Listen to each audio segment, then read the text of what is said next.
গাছে উঠছে না? কথা তো একটা মনে পড়ছে, এটা কি কইলাম?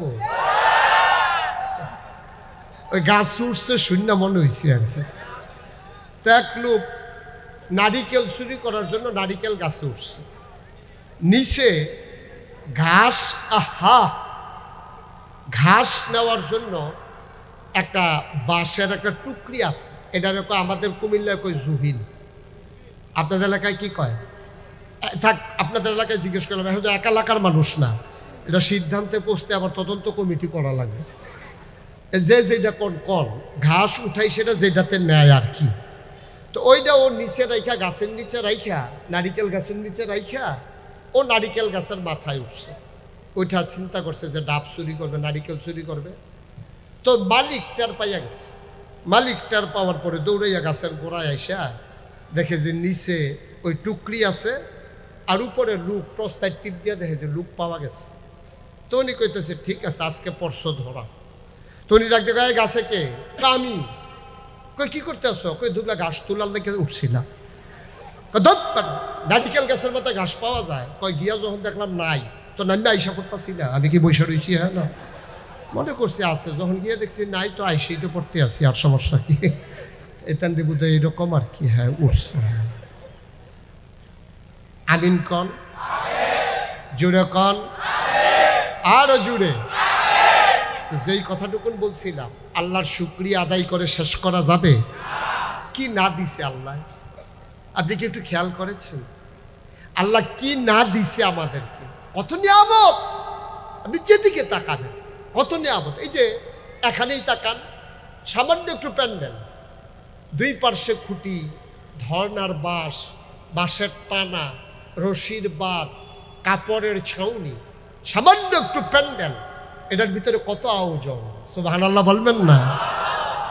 একবার কি খেয়াল করে দেখেছেন, সামান্য একটু প্যান্ডেল টানাইতে যদি এতগুলো খুঁটি লাগে, ধর্নার বাঁশ লাগে, রশির বাঁধ লাগে, কাপড়ের টানা লাগে, মাথার উপরে এত বিশাল একটা আকাশ বানাইল, আমার আল্লাহ একটাও খুঁটি লাগান নাই।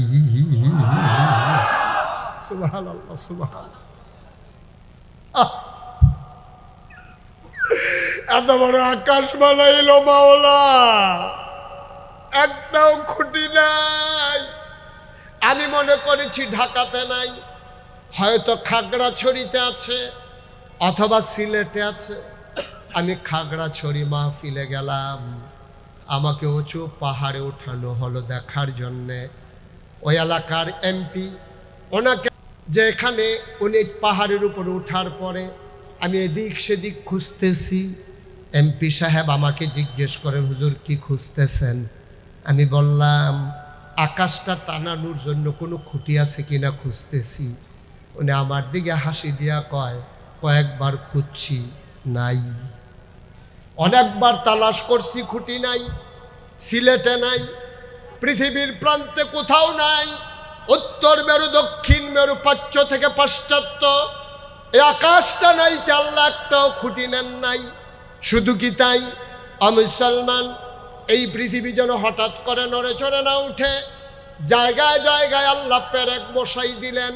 তুমি যদি বলো পেরেক কই, আমি বলবো মাটির নিচে।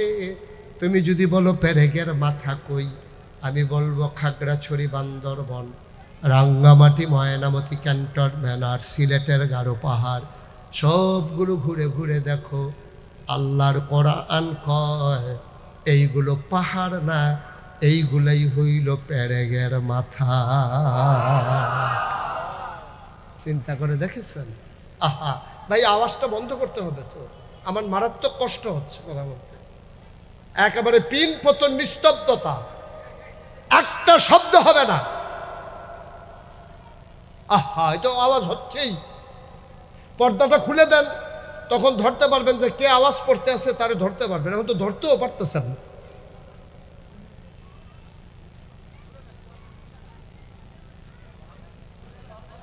আহা, এটা পর্দাটা খুলতে সমস্যা কি ভাই? হ্যাঁ, কি আছে নিচে?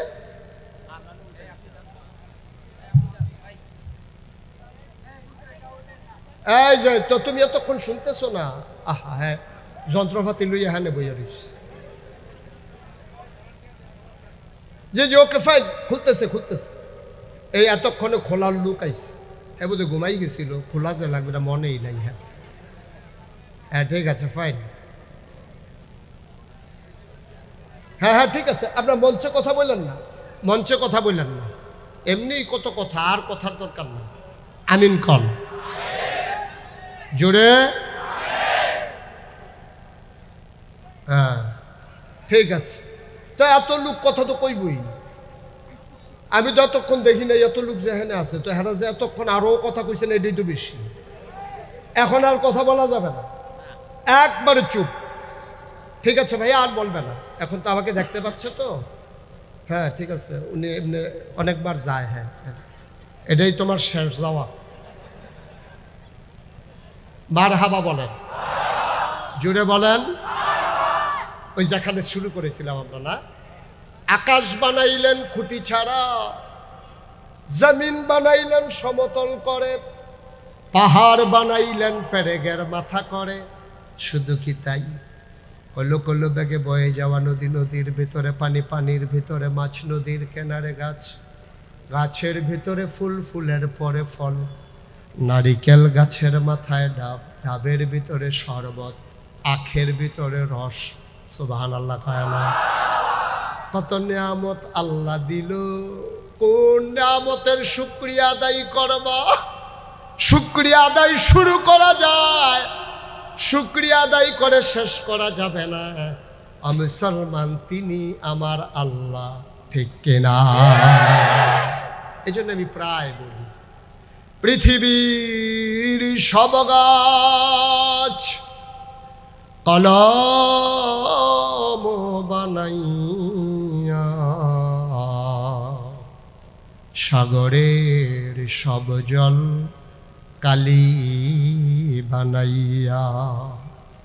পৃথিবীর সব গাছ কলম বানাইয়া, সাগরের সব জল কালি বানাইয়া। তোমার গুণ যদি লিখে যাই আমি, তোমার গুণ যদি লিখে যাই আমি, হবে না শেষ হে অন্তর জামি। শেষ করা যাবে? কথা কানা যাবে? আবার চলো আমরা আল্লাহকে চিনে নেই। বুঝলাম যিনি আকাশ বানাইলেন খুঁটি ছাড়া, জমিন বানালেন সমতল করে, পাহাড় বানালেন পেরেগের মাথা করে, নদী বানালেন, আমার জন্য নাজ নেয়ামত দিলেন, তিনি আমার আল্লাহ। বুঝে নিলাম আল্লাহকে আরো চিনতে মন চায়। আল্লাহ যেন বলতে চায়, বান্দারে আমার ব্যাপারে তোমাদের ধারণা কি? আমরা ঢাকাবাসী সমস্বরে সমকণ্ঠে এক বাক্যে একমত হয়ে জানিয়ে দিলাম, মাওলা তোমার ব্যাপারে ধারণা কি জানতে চাও? প্রতিদিন 5 ওয়াক্ত নামাজে প্রতি রাকাতে আমরা তো তোমারই ঘোষণা দেই। সবাই পড়েন আলহামদুলিল্লাহি রাব্বিল আলামিন। সুবহানাল্লাহ বলবেন না? প্রশংসা কার? কথা বলেন কার? সবটুকুন প্রশংসা সমস্ত জগৎ সমূহের যিনি রব, মাওলা তোমার জন্যই তো প্রশংসা। আমরা কি বলি নাই আল্লাহু লা ইলাহা ইল্লাহু? তুমি তো আমাদের সেই আল্লাহ, যে আল্লাহর মতো নাই লয় নাই ক্ষয় নাই, যে আল্লাহর মতো আর কোনো সত্তা নাই, ঠিক কিনা? তুমি রহমান, তুমি রাহিম, তুমি সত্তার, তুমি গফফার, তুমি আইয়ুব, তুমি ওয়াদুদ, তুমি প্রেমময়, তুমি আমার রব, তুমি আমার সব। তোমার জানতে মন চায় জেনে যাও, তুমি ছাড়া আমার কিচ্ছু নাই। মানলাহুল মাওলা ফালাহুল কুল। আমি বিশ্বাস করি তুমি যার, সব কিছু তার, ঠিক কিনা?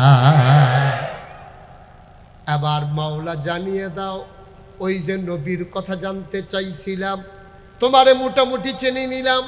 তুমি আমার আইনদাতা, তুমি আমার বিধানদাতা, তুমি আমার হায়াত দাতা, তুমি আমার মৌত দাতা, তুমি আমার রিজিক দাতা, তুমি আমার সব। কেমন হবে আমার সকাল, কেমন হবে আমার সন্ধ্যা, ঘুম থেকে জাগা, ঘুমোতে যাওয়া, রান্নাঘর থেকে সংসদ ভবন, তারপরে ইন্টারন্যাশনাল রিলেশন, কেমন হবে আমার জন্ম, কেমন হবে আমার মৃত্যু, কেমন আমার ব্যক্তি জীবন, কেমন আমার পারিবারিক জীবন, কেমন আমার সমাজ জীবন, কেমন আমার রাজনৈতিক জীবন, কেমন আমার ইন্টারন্যাশনাল রিলেশন, আমার অর্থনীতি চলবে কেমনে, এমন একটা ব্যাপার নাই যেখানে তুমি নাই, তোমারে আমরা মানি না, ঠিক কিনা? সব জায়গায় আমরা মানি মাওলা, তুমি তো সব, তুমি আমাদের রব। আমরা তোমার ব্যাপারে আমাদের কোনো আর কথা নাই। আমরা কোনো নেতার প্রশংসা করব না, আমার আব্বান না, আমার আম্মান না, আমি কারো না, আমি একমাত্র প্রশংসা করব কেবলমাত্র, শুধুমাত্র, একমাত্র কার? আলহামদুলিল্লাহি রাব্বিল। তোমার কাছেই তো পথ চাই, তোমার কাছে তো জান্নাত চাই, তোমার কাছ থেকেই তো জাহান্নাম থেকে বাঁচতে চাই, তোমার কাছে রিজিক চাই, তোমার কাছে রুটি রুজি চাই, তোমার কাছে চাকরি চাই, চাকরি গেলে ফেরত চাই, সব তুমি, তুমি ছাড়া আমার কেউ নাই মাওলা রাব্বা করিম।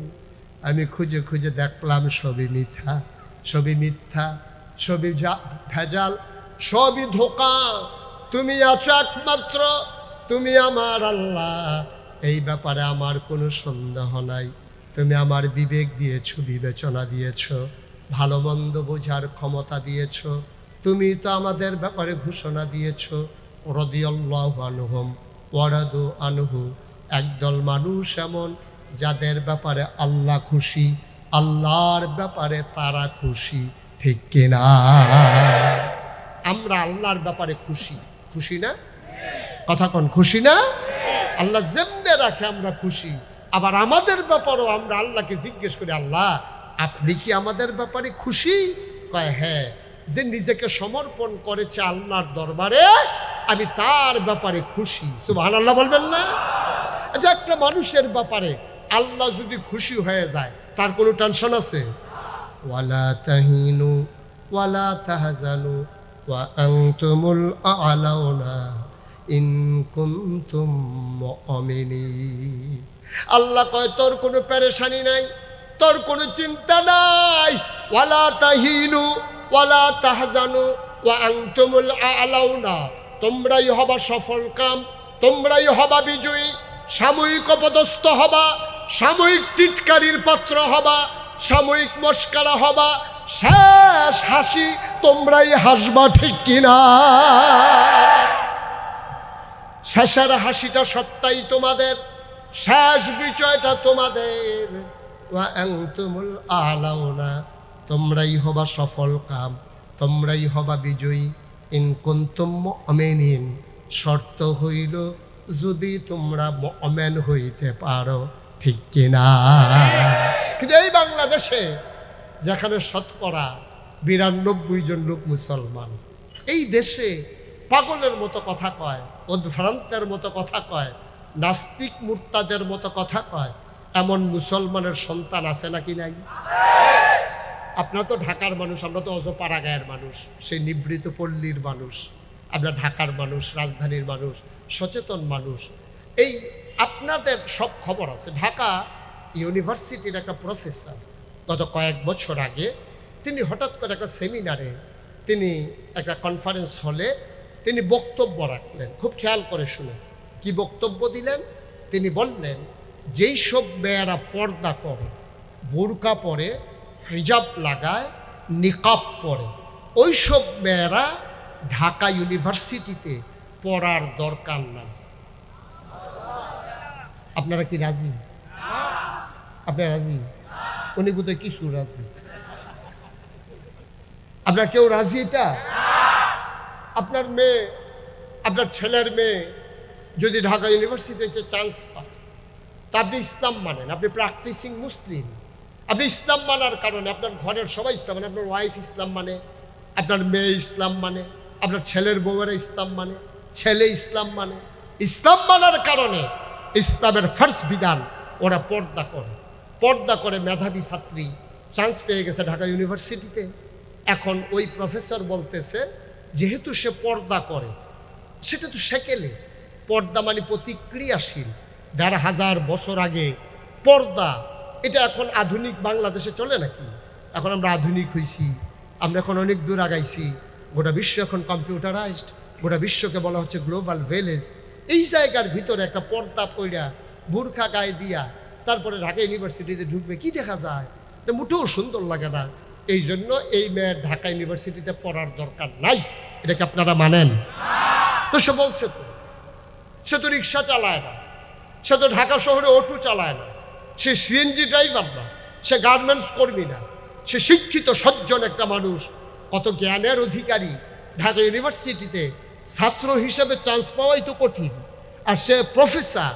সে তো বলে ফেলছে তো বাংলাদেশে প্রকাশ্য দিবালুকে শত শত মানুষের সামনে সে বলে ফেললো পর্দা করার কারণে ঢাকা ইউনিভার্সিটিতে পড়ার দরকার নাই। আমি বলি প্রফেসর, তোমার বোধহয় খবর নাই, তোমার বেতন কোত্থেকে নাও তোমার বোধহয় মনে নাই, ঠিক কিনা কর?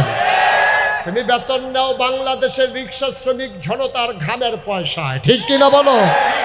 আমি যখন পণ্য কিনি ভ্যাটের নামে 15% যেই টাকা রাষ্ট্রীয় কোষাগারে জমা হয় সেখান থেকে তোমার বেতন হয়, ঠিক কিনা বলো? আমার খেটে খাওয়া রিক্সা শ্রমিক জনতার টাকায় যেই সম্পদ মুসলমানের ছিল, সেই মুসলমানের জমির উপরে ঢাকা ইউনিভার্সিটি হয়েছে, মুসলমানের টাকায় তোমার বেতন হয়। ঢাকা রাজধানীতে শীততাপ নিয়ন্ত্রিত কক্ষে বসে পুলিশ পাহারায় ইসলামের ফার্স্ট বিধান পর্দার বিরুদ্ধে তুমি কথা বলো। আমি বলেছি রাজধানীতে সেই শীততাপ নিয়ন্ত্রিত কক্ষে ইউনিভার্সিটি এলাকায় বলা সম্ভব, পাল্লা শাহজাদা জমিনে এসে বলো পিঠের চামড়া নিয়ে ইউনিভার্সিটিতে যাওয়া যাবে না, ঠিক কিনা বলো?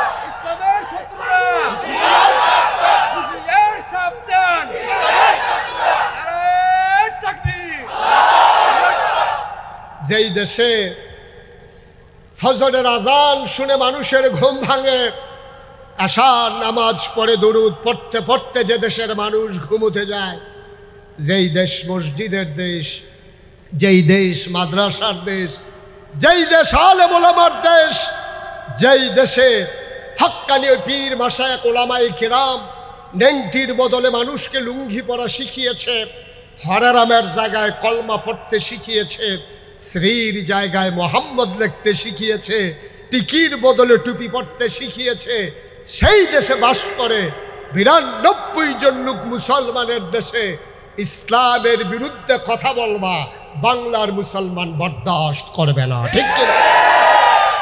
কথা বলতে একটু দাড়ি কমা দিয়ে কোয়া লাগে, কারণ কোনো কথার জন্য তো এখন যদি তারে শাহজাদাপুর পাওয়া যাইতো, কি করলেন ওই লামতাজ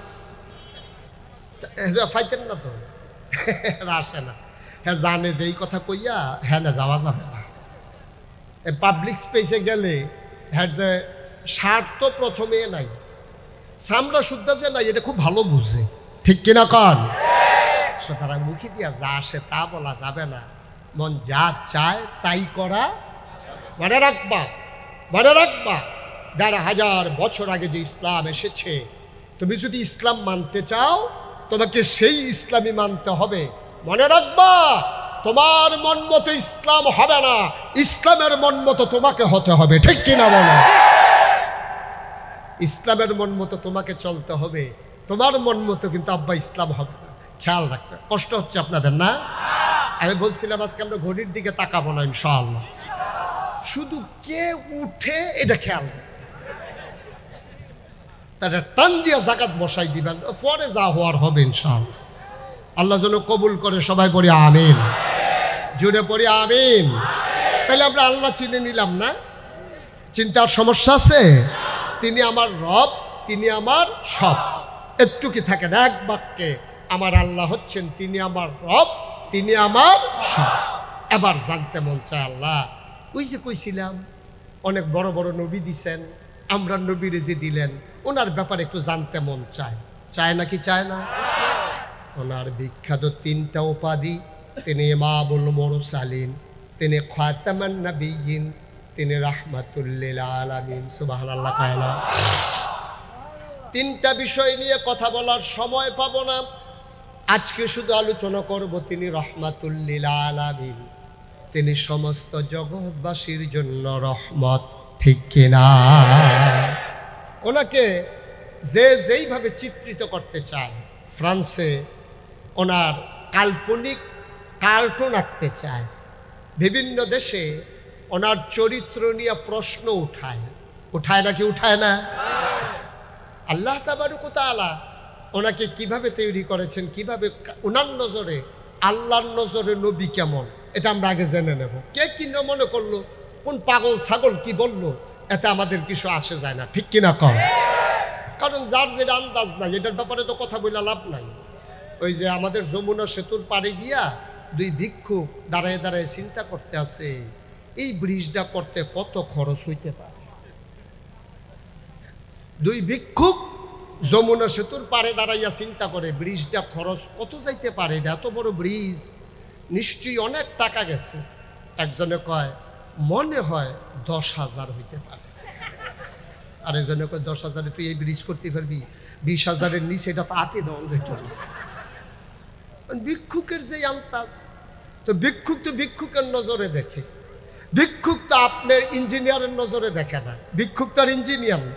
ভিক্ষুক জানে না এখানে কয় টন রড ইউজ হয়েছে, কত মিলি রড ইউজ হয়েছে, সিমেন্ট কত 100,000 বস্তা গিয়েছে, কংক্রিট কেমন গিয়েছে, পাথরের ঢালাই হয়েছে, এটার ভিতরে কেমন করে সেন্টারিং করা হয়েছে, পানির নিচে কেমন করে কাজ করা লাগে, এটা ভিক্ষুকের আন্দাজ নাই। তো যার যার আন্দাজ মতো তাতে কাজ করে। পিঁপড়া কি, আরে ঘুমাই গেছেন নাকি আপনারা? কি কি পিঁপড়া, পিঁপড়া ওই কামড় দেয় যে, এটার কথা কইছিলাম আর কি। পিঁপড়া আম গাছের গোড়া দিয়া বাইতে বাইতে উপরে উঠতে উঠতে একবার আম গাছের ডালায় চলে গেছে, মগ ডালায় গিয়ে পাতায় চলে গেছে। পাতাটা ছিল হলুদ, বয়স্ক পাতা। উত্তরের মৃদুমন্দ হিমেল বাতাস যখন এসেছে, পিঁপড়াকে নিয়ে পাতাটা পড়ে গেছে গাছের নিচে। পড়ছে কই?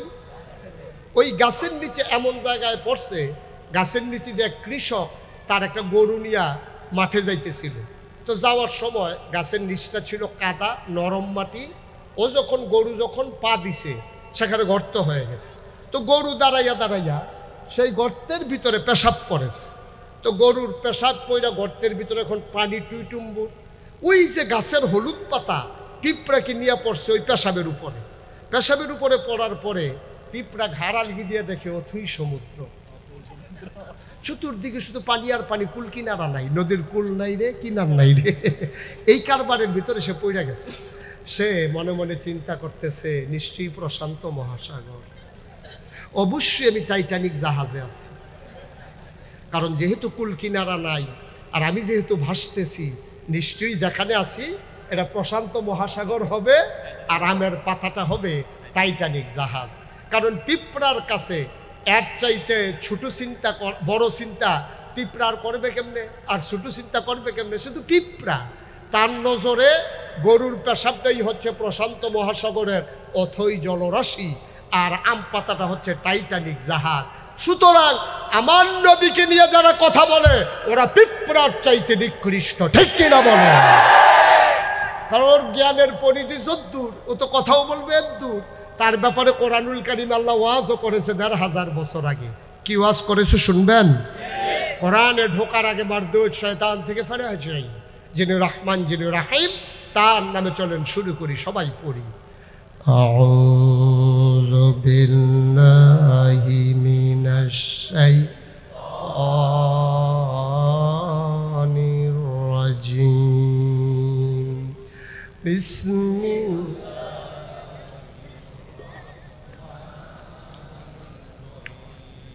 ওয়ালাহুম কুলুবুল লা ইয়াফকাহুনা বিহা ওয়ালাহুম আয়ুনুন লা ইউবসিরুনা বিহা ওয়ালাহুম আযানুন লা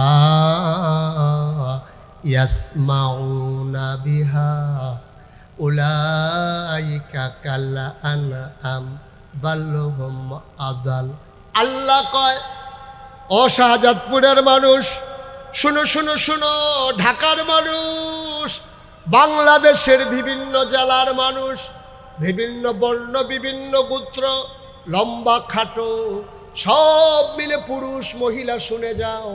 দুনিয়ার ভিতরে একদল মানুষ আছে, ওয়ালাহুম কুলুবুল লা ইয়াফকাহুনা বিহা, তার মন আছে সে বুঝে না।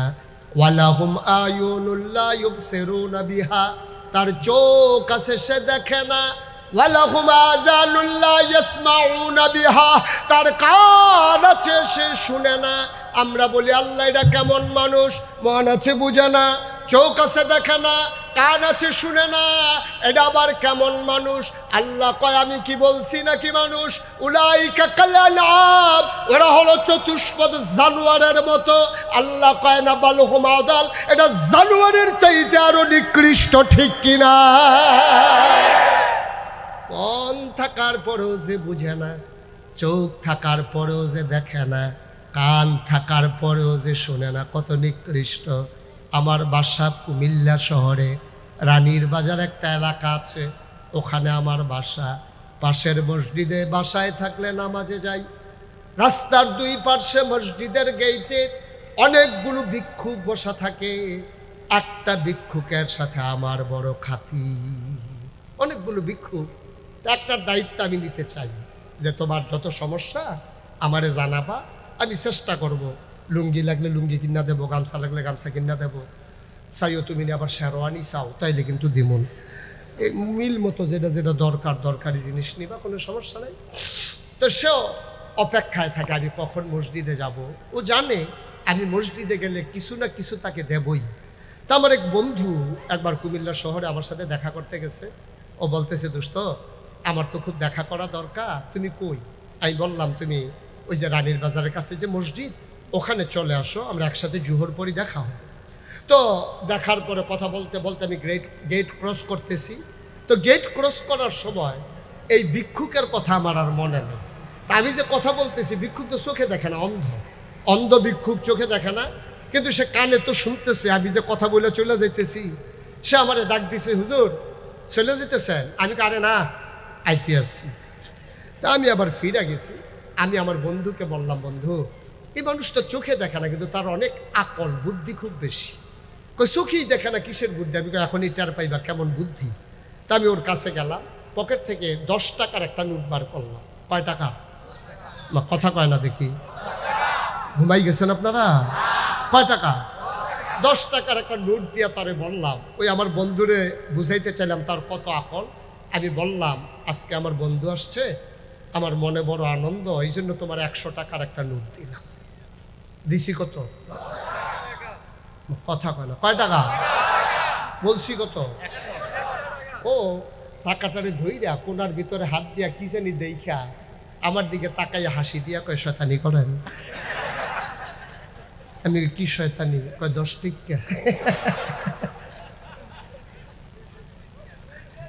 আমার চোখে পানি চলে আসছে। আমি বললাম, ও বন্ধু, এই মানুষটা তার স্ত্রীকে চিনে না, কোনোদিন এক নজর দেখে নাই, কালো নাকি ফর্সা, লম্বা নাকি খাটো, সুন্দর না অসুন্দর, তার স্ত্রীকে সে দেখে নাই। আন্দাজ করেছে যে এই মানুষটা চোখ দিয়ে স্ত্রী দেখলো না, গলার আওয়াজ শুনে চিনে ফেললো তার বিবি। বাচ্চা যেগুলা জন্ম দিয়েছে ওদেরকেও সে চিনে না, কথা বললে চিনে। ও বন্ধু, আকলের কত দাম! স্ত্রী চিনে না, সন্তান চিনে না, আকল খাটাইয়া ঠিক ঠিক চিনে ফেলছে 10 টাকা, ঠিক কিনা? মানুষটা আল্লাহ তাবারক ওয়া তাআলার কাছে অনেক মর্যাদা। আর আকল থাকার পরে যে চিনল না, মন থাকার পরে যে বুঝলো না, চোখ থাকার পরে যে দেখলো না, কান থাকার পরে যে শুনলো না, আল্লাহ উলাইকা কালাম, ওরা চতুষ্পদ জানোয়ারের মতো। আল্লাহ কয় না, জানোয়ারেরও কিছু বুঝ আছে, বল হুমাদাল, এটা জানোয়ারের চাইতে আরো নিকৃষ্ট, ঠিক কিনা? আবার আমরা নবীকে চিনে নেই। আমি জানতে চাইলাম, মাওলা বুঝলাম তোমার ক্ষমতা, তোমার কারিশমা, বুঝলাম তোমার পাওয়ার, তোমার পরিচয় সব জেনে নিলাম। আমার যে বন্ধু নবী দিস, উনি আমার কি হয়? কয় কেন, আমি কি বলি নাই?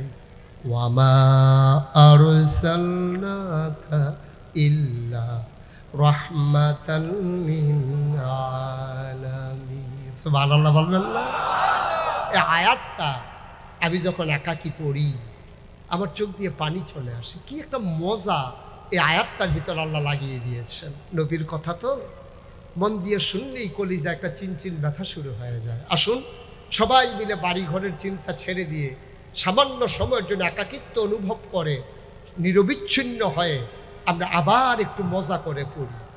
ওয়ামা আরসালনাকা ইল্লা রাহমাতান লিল আলামিন। দুনিয়ার মানুষ, আমি হইলাম রব্বুল আলামিন, আর আমার নবী হইলেন রাহমাতুল লিল আলামিন। যত জায়গায় আমার আল্লাহ রব, তত জায়গায় আমার নবী রহমত। সুবহানাল্লাহ কয় না?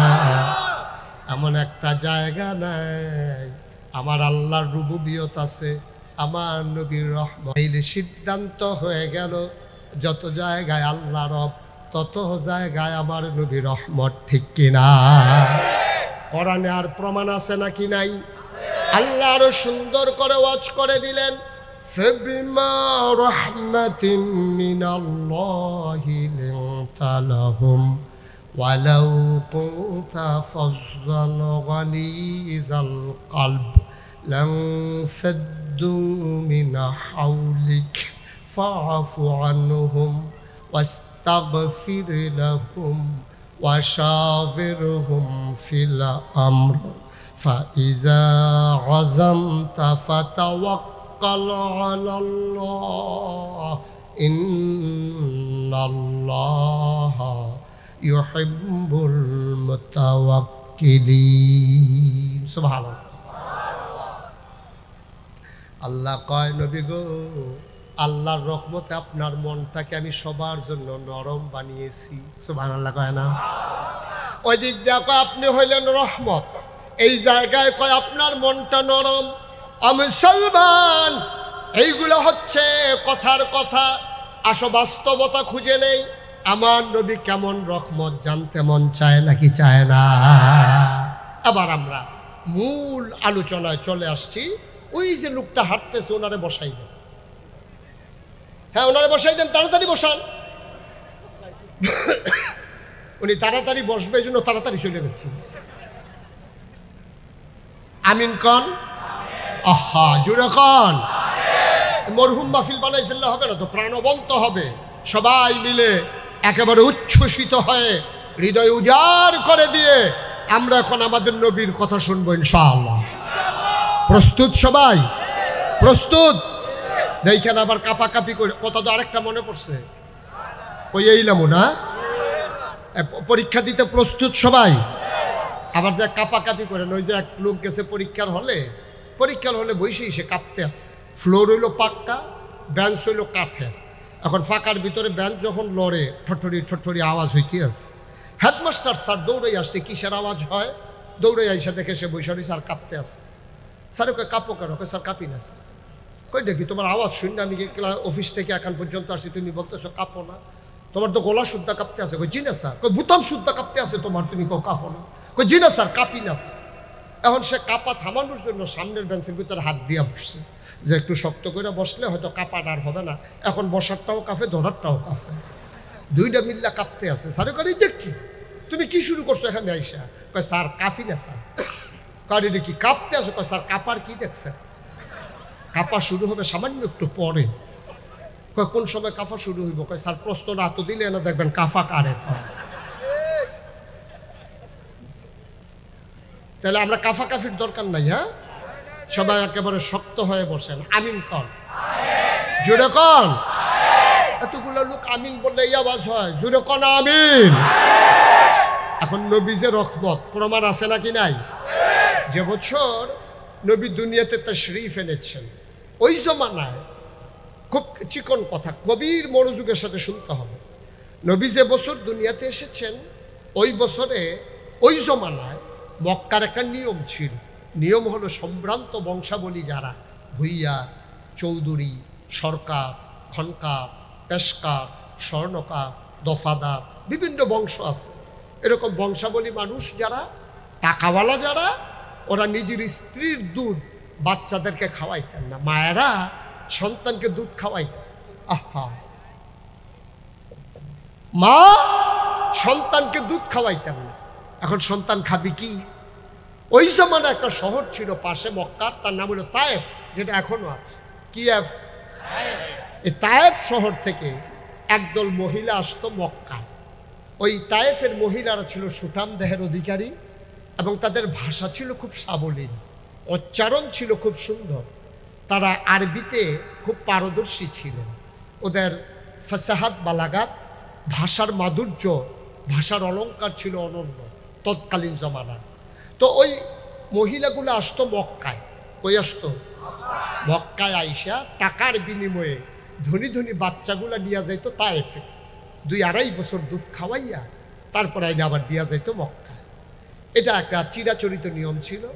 তো যে বছর নবীজি দুনিয়াতে আসলেন, নবীর বংশ ছোট বংশ না বড় বংশ? কম দামি বংশ না দামি বংশ? এখন ওনারাও তো এই আইনের ভিতরে পড়ে গেছে।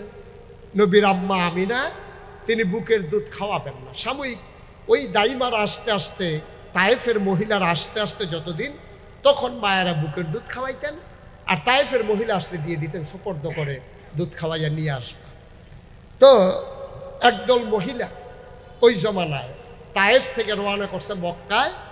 মনে করেন মগবাজার থেকে রওনা করছে, মৌচাক থেকে রওনা করছে, আসবে শাহজাদপুর। কোথায় আসবে? শাহজাদপুর আসবে। রওনা দিছে কোত্থেকে? মৌচাক থেকে। কথা বুঝেন নাই? আচ্ছা, বাড্ডা থেকে ধরেন, এত বেশি দূরে দেখে আপনারা কইতেন চান না। হ্যাঁ, যে এত দূরে আমরা যাইতে পারবো না হুজুর, আরো কাছে কর। আচ্ছা, কাছেই কইতে আছি। বাড্ডা, কিড্ডা, বাড্ডা থেকে রওনা দিছে, আসবে কই? শাহজাদপুর আসবে। মহিলারা রওনা দিছে তায়েফ থেকে, আসবে মক্কায়। কথা মনে আছে ইনশাআল্লাহ? খুব গভীরভাবে খেয়াল। কোত্থেকে রওনা দিছে, কোথায় আসতেছে, এগুলা নাম টাম খেয়াল। কোত্থেকে না রওনা দিছে? বাড্ডা। আসবে কোথায়? ওই দিক দিয়া তায়েফ। আসবে কই? মক্কা। ওকে, ফাইন। তাইলে বাড্ডা থেকে রওনা দিছে, আসবে শাহজাদপুর। বাড্ডা পার হইয়া, দক্ষিণ বাড্ডা পার হইয়া উত্তর বাড্ডা মাদ্রাসার কাছে আসার পরে একজন মহিলা চিল্লান যে কইতাছে নাই। কি কথা বলে? কি? উনি তো কইছে না। উনি তখন এখানে ছিল তো না, কইব কেমনে? উনি তখন ফলাফলের আওয়াজ থামাইতে আছে, দায়িত্ব নিয়ে।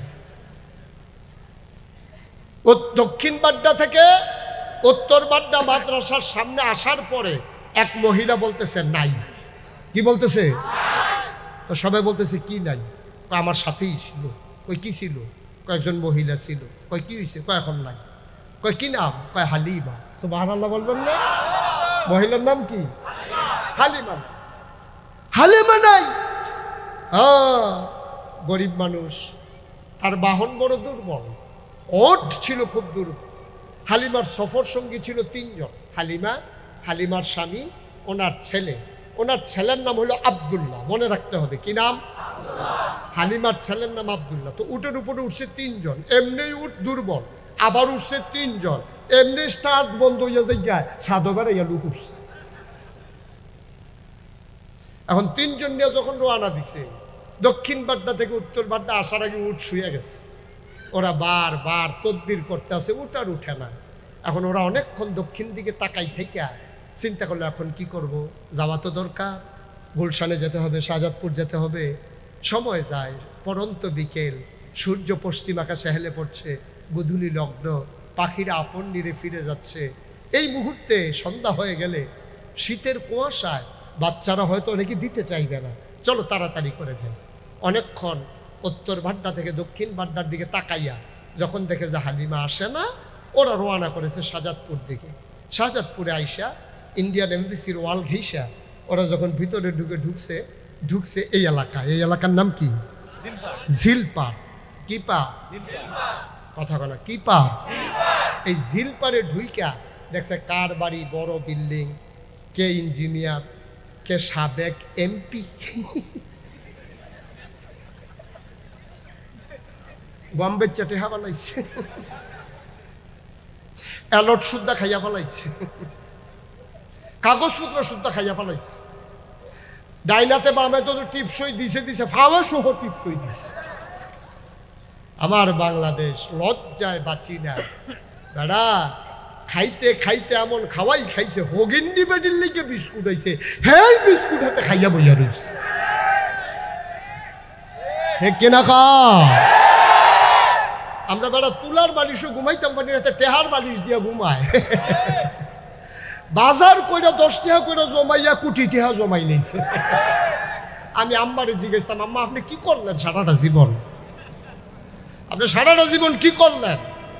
হ্যাঁ, এক মহিলা আপনার চাইতে বয়স কম, এবারে 10-5 টাকা করে জমাইয়া কোটি টাকা জমাই লাইছে, আর আপনি 100 টাকা করেও কত সময় আপনার হাতে দিছি, আপনার 5,000 টাকা একখানো করে দিতে পারলেন না, কি করলেন সারাটা জীবন? আম্মাও আফসোস করতে আছে। আহারে মুসলমান রে, আহারে মুসলমান, লজ্জায় মাথা হ্যাট হয়ে যায়, ঠিক কিনা কও? ঝিলপাড় আসলো, কথা মনে আছে নাকি? তায়েফের মহিলারা ঝিলপাড় ঢুকলো।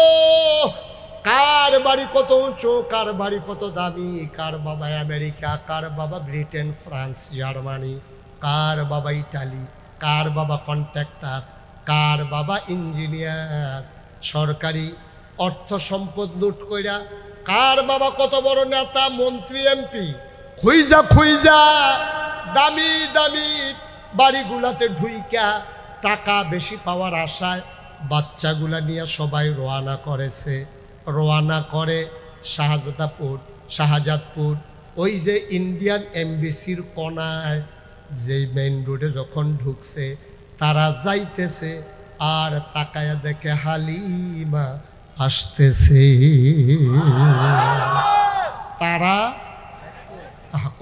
তারা হালিমা ক্রস করছে ওই কোনাটা, এমবিসির কোনা, ইন্ডিয়ান এমবিসির কোনায়। তো হালিমা দেখে যে সবার কুলের ভিতরে বাচ্চা ওয়া ওয়া কান্দে না এরকম করতেছে। তা হালিমা কয়, কি গো তোমরা কি বাচ্চা কাচ্চা নিয়ে আসা পড়ছো? কয় না, তোমার সঙ্গে বৈশা থাকবো, একটা মেত্রা মাথা উঠলইছ তুই, উত্তর বা ডাউনের আগে ফিসে ফুটে গেছিল তুই। আমরা গিয়া বাচ্চা কাচ্চা, আর বাচ্চা নাই, সুবহানাল্লাহ বলবেন না? হালিমা কয়, ঝিলপাড়ে কি আর বাচ্চা নাই? বান্ধবীরা ডাক দেওয়া কয়, হ একটা বাচ্চা আছে, তার বাপ নাই, এতিম, এই জন্য আমরা খবরও লই নাই, আনিও নাই। যেই বাচ্চা নিজেই এতিম, বাপ নাই, টাকা দেবে কোত্থেকে? আমরা আসছি তো 2টা টাকার জন্য, এই জন্য খবরও নেই নাই, সবাই বাচ্চা নিয়ে আসছি। হালিমা কয়, থাক এই বছর বোধহয় কপালে বাচ্চা নাই, চলেন ফেরত যাই। হালিমার স্বামীর মনটা ছিল নরম, উনি ডাক দিয়া কয়, হালিমা ও হালিমা, বাচ্চা নিলে নেব, না নিলে নাই। যখন এমবিসির কোনায় চলে আসছি, জরো ঝিলপাড় থেকে একটা ঘোড়া দিয়ে আসি, পছন্দ হইলে নেব, নাইলে না। হালিমা ছিল একটু হিসাবি, উনি কৃপণও ছিলেন না, বদমেজাজিও ছিলেন না, তিনি হিসাবই ছিলেন যে আমরা গরিব মানুষ, একটা বাড়তি ঝামেলা নিয়ে এ বাচ্চাটা খাওয়াবো থেকে, গরিব মানুষ টাকাই বা পাবো কই। উনি খুব হিসাবি মহিলা ছিলেন। বাংলাদেশে অনেক জায়গায় কিন্তু অনেক খারাপ মহিলা আছে নাকি নাই? অনেক মহিলা আছে খুব অসভ্য, জামাইয়ের সাথে খুব খারাপ আচরণ করে, বিরক্ত করে, ঠিক কিনা কর? জামার কামাই কম কেন, এই জন্য জামাইরে সব সময় রুটি শেখার যে খোলা আছে এটার উপরে দিয়া রাখে, সব সময় মাঝে মাঝে একটু উল্টাইয়া ফাল্টাইয়া দেয়, ওনার 2 সাইড মাসাল্লাহ পুরা শেষ হচ্ছে। আছে নাকি নাই? আপনাদের এলাকায় বোধহয় নাই? না নাই। না দাউদকান্দি মাহফিলে যখন আমি কইছি যে অনেক এলাকায় অনেক মহিলা আছে খুব খারাপ, এক বুড়া বেটা লাভ দিয়ে করে হুজুর আমরা ঘরেই আছি। আপনি এটা কইতেন গেছেন কি লিগে? আপনি ঘরের কথা বাইর করে লাইছেন, কই হুজুর আর ভিতরে রেখে কি লাভ, বাসাম কয় বছর কইয়া দিয়া বইরা যে তাই আমার আংরা বানাই নিছে। তাই এরকম অসভ্য মহিলা আছে নাকি নাই? অনেক অসভ্য মহিলা আছে বাংলাদেশে, জায়গা মতোই আছে, ঠিক কিনা কম? বন্ধুরা আমার, ভাইরা আমার, খুব খেয়াল। এখন হালিমার স্বামী কয় দরকার চলো যাই বাচ্চাটা দেখে আসি। হালিমা কয় দরকার নাই, গরিব মানুষ টাকা দেবে কোত্থেকে? কয় চলো যাই। আস্তে আস্তে আসছে জিলপার ভোলা মসজিদের সামনে। কোন মসজিদ? তাকাইয়া দেখে আমাদের ইমাম সাহেব সারওয়ার হুসাইন ইয়াকুবি, উনি কই আছে? উনারে ইয়া পাইছে ইয়াকুবিরে, একুবি ভাইয়েরে পাইয়া ওনার সামনে একটা চেয়ার দেন। উনি এতক্ষণ ফিসে ফুটে দিচ্ছে, নামাজ চলতেছে কেমনে? হা না না না না না, অসম্ভব। ওকে, ইমাম নিচে বসে গেলে তো বাংলাদেশ মাটির তলে চলে যাবে, ঠিক কিনা কও? ইমাম সবসময় ইমাম, ঠিক কিনা বলো? ইমাম যদি বসে যায় মাটির উপর নিচে, তাইলে তো আমরা সবাই চলে যাব মাটির নিচে। সব সময় মনে রাখবেন ইমাম ইমাম। ইমাম হলো বাদশাহ। নামাজের সময় ইমাম আল্লাহু আকবার বললে বাংলাদেশের প্রেসিডেন্ট যেমন মাথা নোয়াইতে বাধ্য হয়, ইমাম যেখানে যেটা বলবে ওই কথা শুনতে বাংলাদেশের মন্ত্রী, এমপি, প্রেসিডেন্ট বাধ্য, ঠিক কিনা? এটাই হচ্ছে মুসলমানের দেশ। ইমাম কম শিক্ষিত না বেশি শিক্ষিত? কম বেতন পায় না বেশি বেতন পায়? এইগুলা যাচাই করার সময় নাই, ঠিক কিনা কন? ইমাম ইমাম, ইমাম মানে বাদশাহ, ইমাম মানে আদেশদাতা, ইমাম মানে হুকুমদাতা, ইমাম মানে উনি সামনে, সবার সামনে। নামাজে যেমন সামনে, সমাজেও সবার সামনে, ঠিক কিনা বলো? সবার আগে যে কোনো প্রোগ্রাম ইমামকে আগে দাওয়াত দেবেন, ইমামের অনুমতি নেবেন। হুজুর আমার মেয়ের বিয়ে হবে, আপনি যেদিন থাকতে পারবেন ওই দিনই তারিখ করব, আপনি না থাকলে মেয়ের বিয়ে হবে না। এটা হচ্ছে সম্মান। উনি এমন না যে ঘরে খায় না, উনি ভালো খায়। আমি ঘরে ওনার ঘরে খাইছি তো মজা করেই খায়, কিন্তু দরকার নেই। আপনি আপনার মর্যাদা দেবেন, উনি রক্ষা করতে পারলো কি পারলো এটা ওনার বিষয়, ঠিক কিনা বলেন? আপনি ইমামকে সবার সামনে রাখবেন। যতদিন মুসলমানেরা ইমামকে মর্যাদা দিতে জেনেছে, ততদিন মুসলমানদের দিকে চোখ তুলে তাকানোর কোনো কাফের পর্যন্ত সাহস পায় নাই, ঠিক কিনা? ইমামকে আমরা কামলা বানাই ফেলছি। মসজিদের সভাপতি সাহেব বাজার করে বসে বসে আড্ডা মারতে আছে। ইমাম সাহেবরে দেখা কই হুজুর কিছু মনে করেন না, ব্যাগটা একটু বাসায় দিয়া দিলেন। তুমি বেয়াদব, ঠিক কিনা বলো? তুমি সাংঘাতিক বেয়াদব। তুমি ইমামকে দিয়া বাজারের ব্যাগ পাঠাও, তোমার কত বড় কলিজা, দুঃসাহস। তুমি হচ্ছে মসজিদের সভাপতি, মানে হচ্ছে তুমি মসজিদের খাদেম, ঠিক কিনা বলো? আমাদের দেশে এই কাজ করে নাকি করে না? এই কাজ করবেন না। ইমামকে স্বাধীনতা দিয়ে দেবেন, বলবেন যে হুজুর আমার দিকে তাকাই আপনি কোনো কথা বলবেন না, যেটা কোরআন সুন্নাহ আছে আপনি অবলীলায় বলে যাবেন আমি আপনাকে শেল্টার দেওয়ার জন্য আছি, আমি আপনার চাকরি খাওয়ার জন্য নাই, ঠিক কিনা? এই কথাগুলো সব সভাপতি বলা দরকার মসজিদের ইমামকে। আজকে এটা বলতে পারে না বলেই ইমামের চাকরি চলে যায়, সেই দিন শেষ, হিসাব মিলানোর পালা, ঠিক কিনা? অনেক একচেটিয়া খেলছো, এখন খেলা হবে সমানে সমান, ঠিক কিনা বলো? একচেটিয়া খেলা অনেক হয়েছে, এই একচেটিয়া খেলার দিন আর নাই। কথায় কথায় ইমামের চাকরি নাই, কথায় কথায় বোনাস বন্ধ। এই মসজিদ তোমার বাবার না, ইমাম কারো গোলাম না, ইমাম আল্লাহর বাদশা, ঠিক কিনা বলো?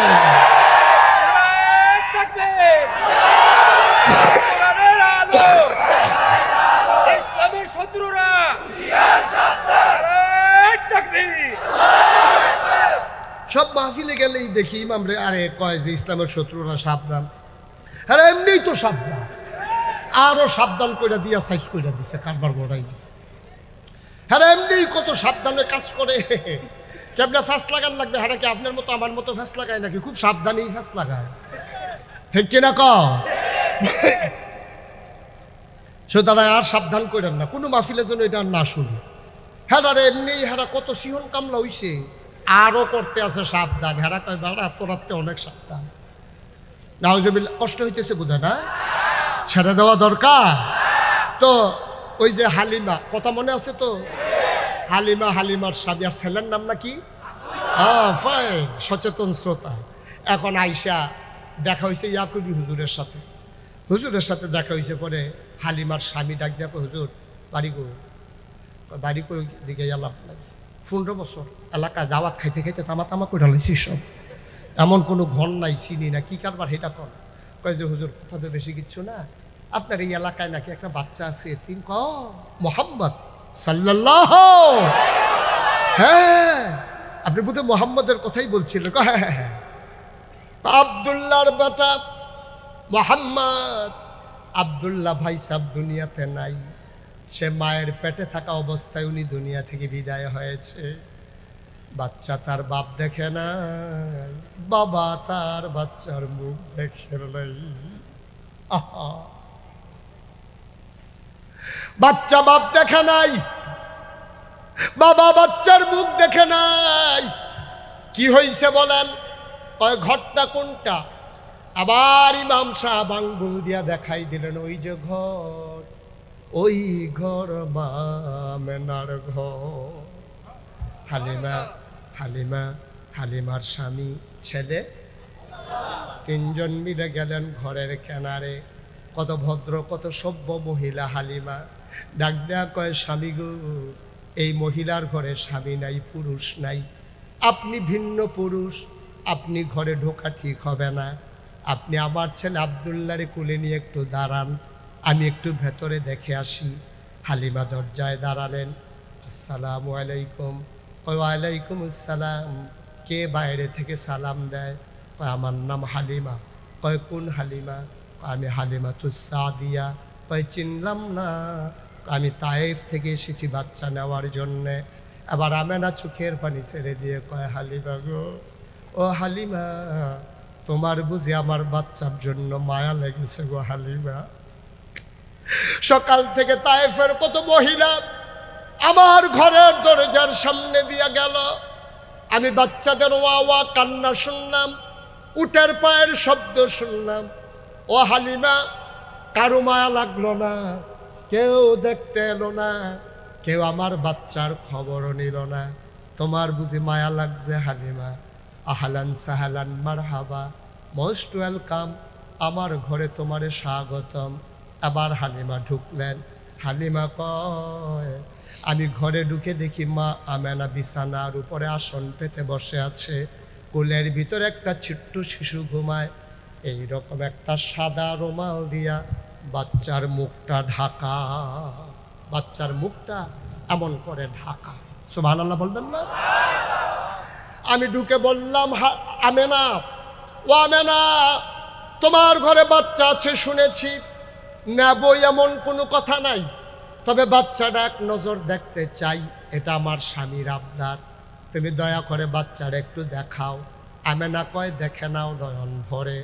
হালিমা কয়, দেখবো কেমনে, রুমাল দিয়ে মুখ ঢেকে রাখলে। এবার আমেনা টান দিয়া মুখের পর্দা সরাই দিলেন, টান দিয়া মুখের পর্দা সরাই দিলেন।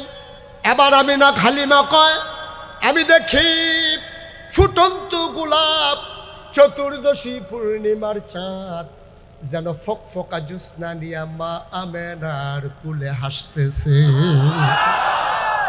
চোখ বন্ধ করে ঘুমিয়ে আছে। আমি অবাক বিস্ময়ে তাকিয়ে আছি। আমি চমকে উঠলাম, আমি থমকে গেলাম, আমি আশ্চর্যান্বিত হয়ে গেলাম। মনে মনে চিন্তা করলাম, মানুষ বুঝি এত সুন্দর হয়? জীবনে আমি অনেক বাচ্চা দেখেছি, খোদার কসম আমি জীবনে কোনোদিন এত সুন্দর বাচ্চা দেখি নাই। মুফাসসির, মুহাদ্দিস, মুফতিয়ানে আযম, কবি, সাহিত্যিক, ঐতিহাসিক, দার্শনিক আর শিক্ষাবিদ, সাহাবায়ে কেরাম, তাবিন, তাবে তাবিন, সকল ঘরানার ওলামায়ে কেরাম কয়, হালিমা কথা বলতে সাবধানে বইল, তুমি বলতেছ এত সুন্দর বাচ্চা আর দেখো নাই।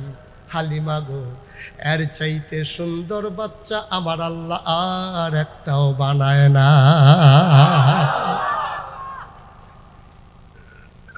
তুমি আর চাইতে সুন্দর বাচ্চা দেখবো কেমনে? আল্লাহ তার চাইতে সুন্দর করে আর কাউকে বানায় নাই। হালিমা লাফ দিয়া ঘরের বাইরে গেলেন, ডাক দিয়া কয়, স্বামী এই বাচ্চার মা টাকা পারলে দেবে, না পারলে নাই, বাচ্চা ফেলে কিন্তু আমি যাব না। তাই দেখে নাও, কথা বলে নাও। হালিমা আবার ঘরে ঢুকলেন। হালিমা কয়, আমি তাকিয়ে আছি বাচ্চাটার দিকে, বাচ্চাটা চোখ বন্ধ করে ঘুমায়।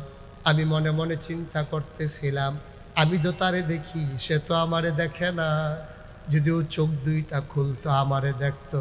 খোদার কসম আমি কাউকে কিচ্ছু বলি নাই। যেই মাত্র আমি দোয়া করতেছিলাম, যদি একটু চোখ খুলতো, আমি দেখলাম হঠাৎ করে তার চোখের পাতা দুইটা মিটিমিটি করে নড়তেছে।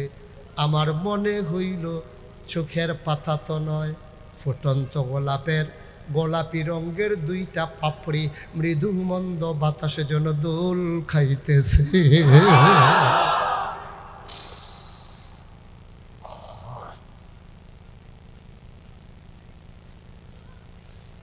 আমি তাকিয়ে আছি, ও আমার দিকে তাকিয়ে আছে। চার চোখের মিলন হয়ে গেল। আমিও পলক ফেলি না, ও পলক ফেলে না। মনে হলো যেন জনম জনমের পরিচয়। আমি তাকিয়ে আছি, বাচ্চাটাও তাকিয়ে আছে। হঠাৎ করে খেয়াল করে দেখলাম মোহাম্মদ ঠোঁটের কোনাটা একটু বাঁকা কইরা কেমন জানি একটা মুচকি হাসি দিছে। আর মনে হইল রে, হাসিটার সাথে সাথে আমার কলিজাটা যেন দুইটা ভাগ হয়ে গেছে। আমি চিৎকার করে বললাম, স্বামী, ও স্বামী, আপনি অনুমতি দেন, এই বাচ্চা ফলাইয়া গেলে আমি বাঁচব না, আমি হালিমা মরে যাব। সে আমার কলিজা দুইটা ভাগ করে ফেলছে। এটা কেমন বাচ্চা, কি তার চাহনি, কি সুন্দর তার চোখ, কি সুন্দর তার মুখ, কেমন তার জোড়া ভ্রু, কেমন তার নাক, কেমন তার ঠোঁট, কেমন তার মৃদু হাসি। সুবহানাল্লাহ কয় না? সব শেষ হয়ে গেছে, উলট পালট হয়ে গেছে। স্বামী আমার, আপনি অনুমতি দেন। হালিমার স্বামী ডাক দেয়া কয়, মন চাইলে নিয়ে যাও। হালিমা গিয়া কয়, আমেনা গো, পারলে টাকা দিও, না পারলে নাই, দয়া করে বাচ্চাটা কুলে দাও।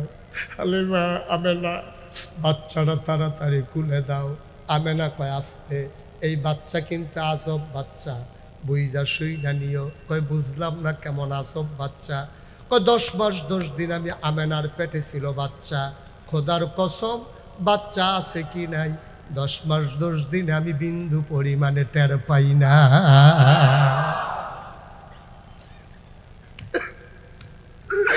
একটা পিঁপড়া কামড় দিলে আমি টের পাই।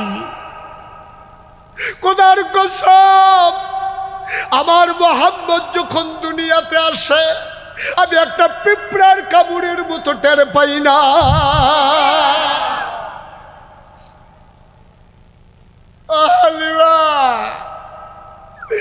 এই বাচ্চাটা বড় আজব বাচ্চা, খাইতে দিলে খায়, না দিলে আর কান্না কাটি করে না, ঘুম পাড়াই দিলে নড়ে না। বড় আজব বাচ্চা গো হালিমা, সাবধানে রাইখো। হালিমা কয়, কোনো আপত্তি নাই, বাচ্চারা দিয়ে দাও। হালিমা, আরো কথা আছে, এই বাচ্চাটা সাংঘাতিক, কোনো দিন খাবারের জন্য কাঁদবে না, তুমি সময় করে খাওয়ানো লাগবে। ঘুম পাড়াই দিলে নড়ে না, আজব ঘটনা গো হালিমা। এই বাচ্চা নিয়ে আমার বড় কষ্ট আছে। খারাপ বানাই, চাঁদের টুকরা আমার সন্তান, আমি কোনোদিন তার একটা কাগজের খেলনাও কিনা দিতে পারি নাই। আমি তারে কিচ্ছু কিনা দিতে পারি নাই। আমার বাচ্চাটা জীবনে একটা খেলনাও দেখে নাই। আমার মনে বড় কষ্ট। তার আব্বা আব্দুল্লাহ যদি থাকতো, কত সুন্দর খেলনা কিনে আনতো বাচ্চার জন্যে। আমি তো কিচ্ছু পারলাম না, আমি তার অসহায় মা। হালিমা মনে বড় কষ্ট। একদিন হাম্মামে ঢুকেছি, ওয়াশরুমে ঢুকেছি, গোসল করব, গায়ে পানি ঢেলে দিয়েছি। ওরে ঘুম পাড়াই গেছি, ও তো ঘুমাইলে নড়ে না। গায়ে পানি ঢেলে দিয়েছি, হঠাৎ আওয়াজ শুনলাম কি যেন নড়ে। আমি জানালা ফাঁক করে তাকাইয়া দেখি, যেই মোহাম্মদ কোনোদিন নড়াচড়া করে না, আজকে কেমন যেন সে হাত পা নাড়তেছে, খিলখিল করে হাসতেছে। আমি উপরের দিকে তাকাইয়া দেখি কি যেন সে ধরতে চায়। কি ধরতে চায়? আমি উপরে তাকাইয়া দেখি যেই বাচ্চারে আমি মা হইয়া খেলনা কিন্না দিতে পারি, এটা বড় আজব বাচ্চা। হালিমা কয় বিসমিল্লাহ বলে আমানত হাতে দেন। আমেনা অশ্রুসিক্ত নয়নে, কান্না ভরা কণ্ঠে ফি আমানিল্লাহ বলে হালিমার কুলে আমার ছোট্ট নবীকে উঠাই দিলেন। হালিমা কয় আজব আজব আজব, পৃথিবীর মানুষ তোমরা সাক্ষী থাকো। আমি উত্তর বাড্ডা থেকে ওই ইন্ডিয়ান এমবেসির কোনা হয়ে ঝিলপার মসজিদ পর্যন্ত আসতে আমার ছোট বাচ্চাটা মোহাম্মদ বারবার আব্দুল্লাহ, বাচ্চার নাম কি? আমার ছেলে আব্দুল্লাহ বারবার খিদার জ্বালায় আমার বুকে চুষণ দিয়েছে। আমি শুকনা মহিলা ছিলাম, বুকের ভিতরে দুধ ছিল না।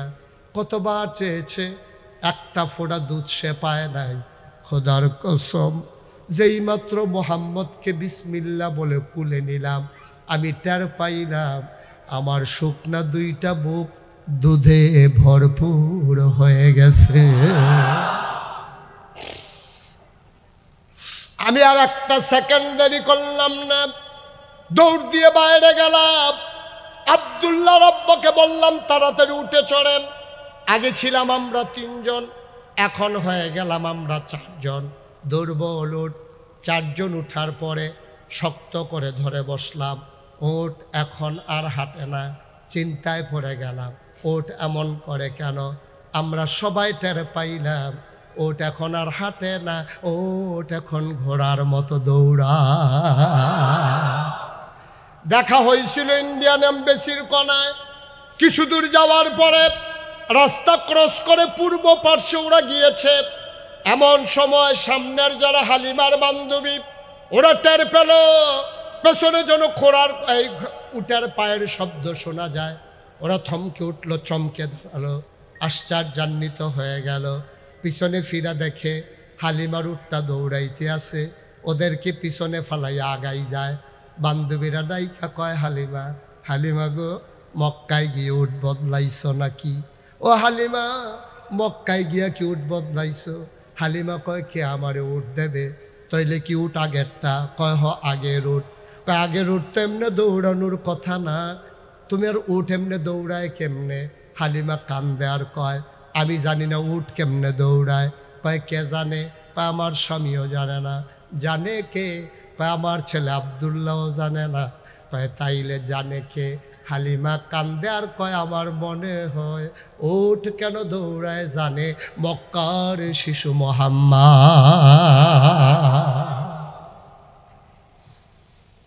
ও ঢাকার মানুষ, ও বাংলাদেশের মানুষ, মুশতাক ফৈজি কোনোদিন তোমাদের কাছে আসে নাই, আর কোনোদিন আসবো কিনা জানি না। মুশতাক ফৈজি যদি কোনোদিন আর না আসে, কোনোদিন যদি তোমাদেরকে না ডাকে, মনে রাখবা আমি এসেছিলাম, মনে রাখবা কথা কয়টা বলে গেলাম। ভাই কথাগুলা মাইনা মাইনা চইল, একদিন তো মরেই যাবা। মরার পরে মসজিদের মিনারে ঘোষণা আসবে মানুষটা নাই। খাটিয়ায় করে ওই মাঠে নিয়ে তোমার যখন জানাজা হবে, কাফন পরাইয়া তোমারে দাফন করে দেবে মাটির কবরে। এমন একটা জিন্দেগি কইরা কবরে যাইও, সবাই দেখুক মাটির কবর, তুমি যেন কবরে গিয়া দেখো মাটির কবর মাটি নাই, মাটির কবর জান্নাতের টুকরা হয়ে গেছে। এমন একটা জিন্দেগি আমরা চাই নাকি চাই না? চাই। 33 বছর এই বাংলাদেশে, বাংলার বাইরে মুশতাক ফৈজি কথা বলে। 33 বছর মাহফিলে কদম দিলে মাহফিলটার ওজন বুঝি। আজকে ঝিলপাড়ের এই মাহফিলে ওয়াজের শুরুতে আমি টের পেয়েছি, আমার মন সাক্ষী দিয়েছে আজকের মাহফিল আমার আল্লাহ কবুল করে নিয়েছেন। এই কবুল হওয়া মাহফিলটাতে একজন উঠব না, একজনও যাব না। তুমি মাহফিলের ওজন বুঝো নাই। মাহফিলের ওজন বুঝেছে এলাকায় কবরে যারা ঘুমায়, ওরা বুঝেছে, তুমি বুঝো নাই। এই কবরের স্থানে যারা ঘুমিয়ে আছেন, আজকে কেউ কবরে নাই। সব মাহফিলের চতুর্দিক দিয়ে সে দাঁড়িয়ে গেছে রুহানি হালাত। ফেরেশতারা জিজ্ঞেস করে, কি গো, কবর ফেলে কেন এখানে দাঁড়াইছো? তোমার মা কেঁদে কেঁদে কয়, আমার সন্তান মাহফিলে এসেছে, কুমিল্লা নাগাইশের পীর সাহেব এসেছে, আমার ছেলে নাকি দোয়া করবে, আমার কবরে দাও দাও আগুন, আমার কবরে দাও দাও আগুন। দুনিয়ায় থাকতে শুনেছি সন্তান দোয়া করলে নাকি মা বাবার জন্য দোয়া কবুল। আমি দোয়া নেওয়ার জন্য আসছি, আমি দোয়া নিয়ে গিয়া দেখতে চাই আমার কবর জান্নাতের টুকরা হইছে নাকি। আমি জানি না কার আব্বা নাই, আমি জানি না কার আম্মা নাই।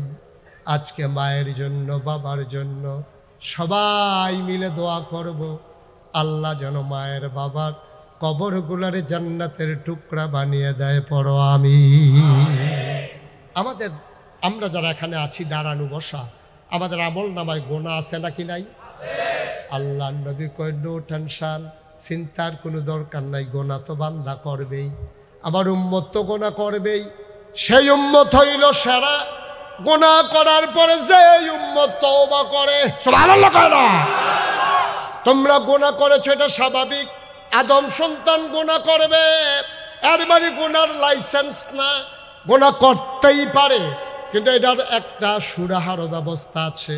আল্লাহ নবী কয়, পাহাড় পরিমাণ গোনা লইয়া কেউ যদি আল্লাহ বলে একটা ডাক দেয়, মাছির মাথার পরিমাণ এক ফোঁটা চোখের পানি ঘরের এই চোখের কোণা থেকে নাকের মাঝ বরাবর যদি গড়াইয়া আসে, ওই চোখের পানিটা গাল বাইয়া জমিনে পড়ার আগে আল্লাহ তার পাহাড় পরিমাণ গোনা সেকেন্ডের ভেতরে মাফ করে দেবে।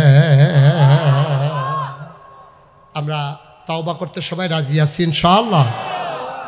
সবাই তওবা করবেন? তা আমাদের দেশে এখন তওবা মানে কি বুঝছে? তওবা মানে হচ্ছে বিরাট হুজুর আইছে, এই গাড়ির ভিতরে কইরা বিরাট লম্বা এক ফাগড়ি আনছে, এই ফাগড়িটা দিয়া ফালাইছে, যে ধরতে পারছে তে কারবার করতে গেছে। না, এটার নাম তওবা না, এটার নাম তওবা না। আজকে আমি যেটা করবো এটা হলো আনুষ্ঠানিকতা। প্রকৃত তওবা করবেন আপনি বাড়িতে গিয়া ফজরের নামাজের আগে দিয়া। তওবা কারে কয়? আপনি আস্তে করে ঠান্ডা পানি দিয়ে ওযু করেছেন, 4 রাকাত তাহাজ্জুদ পড়ে আপনি সাজদায় গিয়া মাওলার সাথে কথা বলতেছেন, মাওলা আমি যদি মাথা না উঠাই আমি তো এখানেই শেষ। রব্বে কারীম, পাহাড় পরিমাণ গোনা হয়ে গেছে, আমি জীবনে আর গোনা করব না। সুবহানাল্লাহ কয় না? 1 নম্বরে তওবা মানে হচ্ছে ওয়াদা করা, আমি আর জীবনে গোনা করব না। 2 নম্বরে আমার গোনাগুলো আমি মাফ চাই। 3 নম্বরে আমি যেই গোনা করলাম আমি বড় লজ্জিত, আমি বড় শর্মিন্দা, আমি লজ্জা পেয়েছি, আমি আর গোনা করব না, আমারে মাফ করে দাও। এটার নাম হইল তওবা। ঠিক কিনা? তাহলে আমরা সবাই মিলে এখন তওবা করব। যারা বসে আছেন তারা নামাজের মতো করে বসে, আদবের সাথে আমরা বসি। আর উনি যে যাইতে আছে ওনার একটু বসান দুইটা। হ্যাঁ, এই যে ভাই তওবা করে যান না, ওনার গোনা নাই নাকি? আহা, এত কইতে আসি তারপরে হাঁটতে আসি, তা ঠিকই তো আছে, ওনার গোনা নাই, উনি তওবা করবে কি করতে? হ্যাঁ, মাসুম, একবারে নিষ্পাপ, ওনার তো গোনাও নাই, তওবারও দরকার নাই। আহা, আপনি কি ইচ্ছে করলে এই সুযোগটা পাবেন ভাই? কে দেবে আপনার এই সুযোগ? কে আপনারা ডাইকা ডাইকা তওবা করাবে? কেউ থাকবে না। আপনি বুঝেন নাই, বুঝেন নাই। সবাই মিলে আমরা তওবা করব। সবাই আমার সাথে পড়েন, আউযু বিল্লাহি মিনাশ শাইতানির রাজিম। বিসমিল্লাহির রহমানির রহিম। আস্তাগফিরুল্লাহ। আমরা তওবা করতেছি কার কাছে? কারো খুশির জন্য? আল্লাহর কাছে চাইতেছি।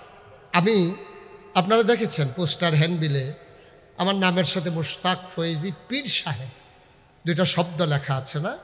আমি পীর সাহেব হতে চাই নাই, কারণ বাংলাদেশে পীর সাহেব দেখতে দেখতে আমি অতিষ্ঠ। আমি বাংলাদেশে এমন অনেক পীর দেখছি, আমি মনে করছি 15-20 জন, পরে উনি একজন, মানে এমনভাবে বইছে পুরাটা আদগানি খ্যাত লইয়া 2-3 কাঠা জায়গা লইয়া রুমটার ভিতরে উনি ঢুকলে আর শ্বাস আলানের জায়গা নাই। এই বিরাট এক ফ্যাট ফুট লইয়া বইয়া রয়েছে, উনি হইল পীর সাহেব। তো এইরকম পীর সাহেব দেখছি, দেখে আমি অতিষ্ঠ। আহারে মানুষ এইরকম হয়, কিম্বুত কিমাকার, ফেডে ফুডে নমুনায় সমুনায়, কফালবালা কেউ রুফরে পড়ছে নাতে জাগাত দুম বন্ধ ইয়াতে মারা যাবো তার তুলে ফোনলে, ঠিক কিনা কাও? পীর সাহেব মানি হইল বাংলাদেশে বৈশা বৈশা খাওয়া, কোনো চাকরি নাই, কোনো বাকরি নাই। আমার অবাক লাগে। এই যে আমি মুশতাক হয়েছি, আমার যে পীর সাহেব কয়, আমি তো মেহনত করে খাওয়াই না মানুষ, কষ্ট করে খাওয়ার মানুষ। আমার হাত আছে, পা আছে, নাক আছে, চোখ আছে, মুখ আছে, মাদ্রাসায় পড়েছি, ইউনিভার্সিটিতে পড়েছি, আমার জন্য চাকরির দরজা খোলা। তাইলে আমার মতো মানুষ আমি এক জায়গায় গিয়ে বসে থাকবো আর মুড়িদের আসবে, টাকা দেবে, সেই টাকা খাবো, এর চাইতে নাদান এই পৃথিবীতে আর মানুষ আছে না, ঠিক কিনা কও? এর চাইতে নাদান কেমনে হয় যে একটা সুস্থ সবল মানুষ বসে থাকবে, রিক্সাওয়ালা না টাকা দেবে, ভিক্ষা করা মহিলা এসে টাকা দেবে, আর সেই টাকা সে খাবে সারা জীবন। সে আত্রা এমনি ফিক্সড করে লাইছে, যারে দেহে আত্রা এমনি ফাইতে বইয়া থাকে, কেড়ায় জানি তার এমনি ঘুরাই দিছিল, এটা আবার ঘুরা যাই গা। সি সি সি সি সি সি। আল্লাহ তোমারে শক্তি সামর্থ্য দিচ্ছে, মেহনত করো, পরিশ্রম করে খাও। পীর সাহেব অটো চালাইলে সমস্যা কি? পীর সাহেব সিএনজি চালাইতে সমস্যা কি? পীর সাহেব চাকরি করলে সমস্যা কি? আমার বুঝে আসে না। যেই নবীজির দিন প্রচার প্রসারে তুমি পীর সাহেব হইছ, এই নবীজি মেহনত ছাড়া একদিনও খায় নাই, একদিনও খায় নাই, একটা সেকেন্ড যায় নাই উম্মতের চিন্তা না করে, কত পরিশ্রম করে করে। আরে নবীজি একটু বাঁকা হয়ে আসতেন শেষ বয়সে। আম্মা জান আয়েশা বলতেন, ইয়া রাসূলুল্লাহ, আপনি এভাবে গুছা হয়ে গেছেন, আপনি কি বয়স বেশি হয়েছে? এই বয়সে মানুষ বাঁকা হয়ে যায়। নবীজি চোখের পানি ছেড়ে দেখো, আয়েশা গো, আমি তো সোজাই ছিলাম। ওই যে খন্দকের যুদ্ধের সময় বড় পাথরটা যখন কেউ উপর নিতে পারছিল না, আমি বলছিলাম সবাই সরো, আমি নেই। আমি পাথরটা যখন ধরে আলগি দিয়েছি, হঠাৎ করে কোমরে টন করে একটা ব্যথা হয়েছে, ওই যে বাঁকা হয়েছিলাম আর সোজা হই নাই। সুবহানাল্লাহ। ওই যে বাঁকা হয়েছিলাম আর সোজা হই নাই গো আয়েশা, আমি বাঁকা ছিলাম না।